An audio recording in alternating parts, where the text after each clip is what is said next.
Greetings, this is Zehav Ever, and today I'm going to be doing a video about the myth of the curse of Ham.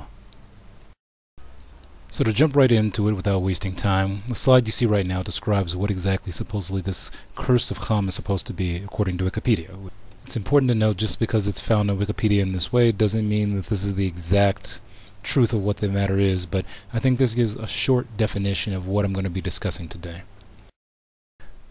So what you see listed here is what I set out to prove in this video. You can follow these three things, and if you keep these as a note, they'll understand where I'm coming from. So the next thing is, okay, well, in order for me to prove my particular points about this whole thing, there's several things that have to be true.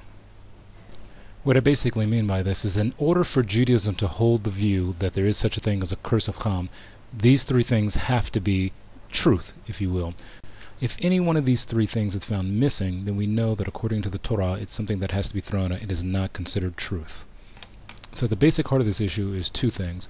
Something that's halakha, which is in Judaism is considered binding, based laws and ethics, versus something that is agadah, legends, fables, something that's not binding in any way for you to believe or agree to or hold by.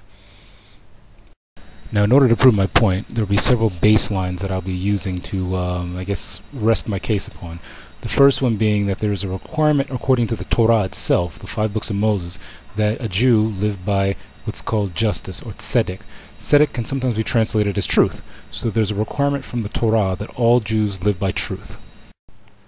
Now, what you're seeing now are further baselines that are being presented to back up this idea that the whole point of the Torah is to have truth, and not only have truth, but truth that can be identified by a correct source, if you will, or a correct way of thinking.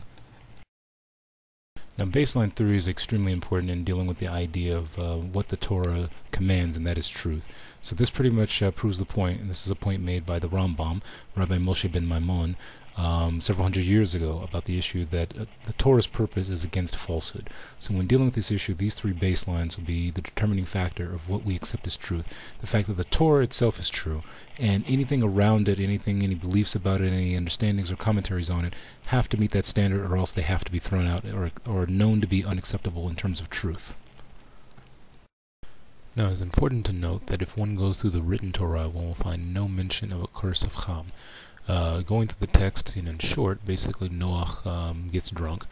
Supposedly his son Ham sees something. It's never explained exactly what it means.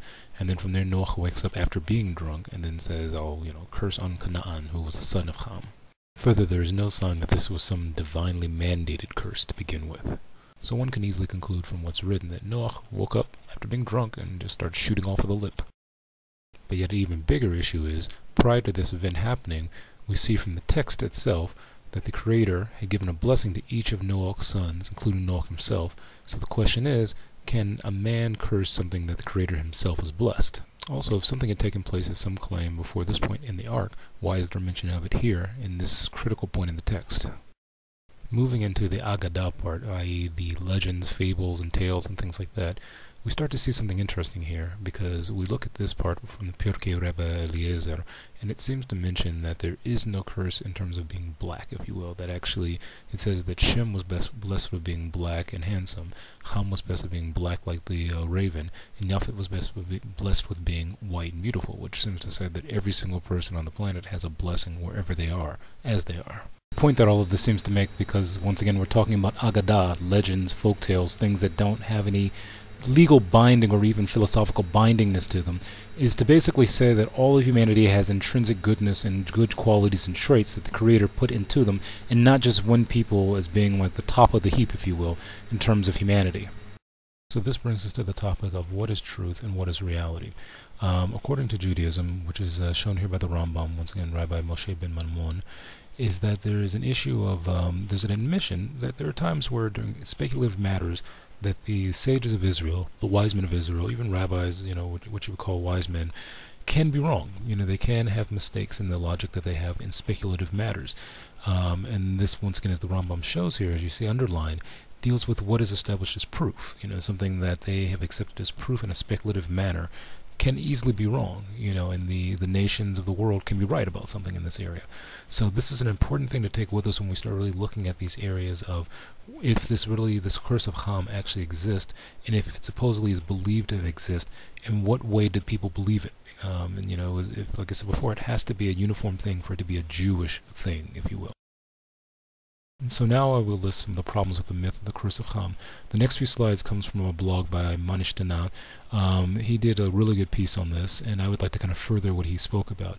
So what you see here listed are several of the main problems with this idea that there's a curse of Ham, or even of his descendants, and a lot of it deals with what I mentioned before about the fact that it's a speculative matter.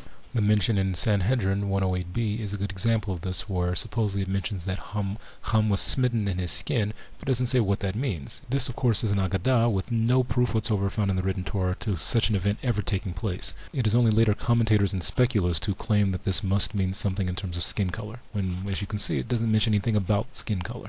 Further on the Manish Tanat blog, he brings up one of the points I mentioned earlier about the issue of blackness. We saw speculative, if you will, Agadah earlier that mentioned that blackness was blessed to both Shem and also to Ham. So if both of them had like black skin or blackened skin, then how can there be a curse on black skin? Which also brings up the question of, how is black skin a curse to begin with? What exactly makes it a curse? There's no explanation of this in any of the Agadah on this matter. When we start dealing with exactly where the regions that supposedly Shem and Ham occupied in terms of their expansion, we see that their descendants occupied some areas that were pretty close together, if you think about it, in terms of location. So you would have had intermarriages between these groups. So once again, if such a curse existed, how can you maintain it past like 1 or 2 generations? There is now another mention in the Talmud Yerushalayim that takes a different spin on this whole supposedly story that Ham did something wrong in the ark. This one says he was mefucham, he was darkened, if you will, but it doesn't say what was darkened.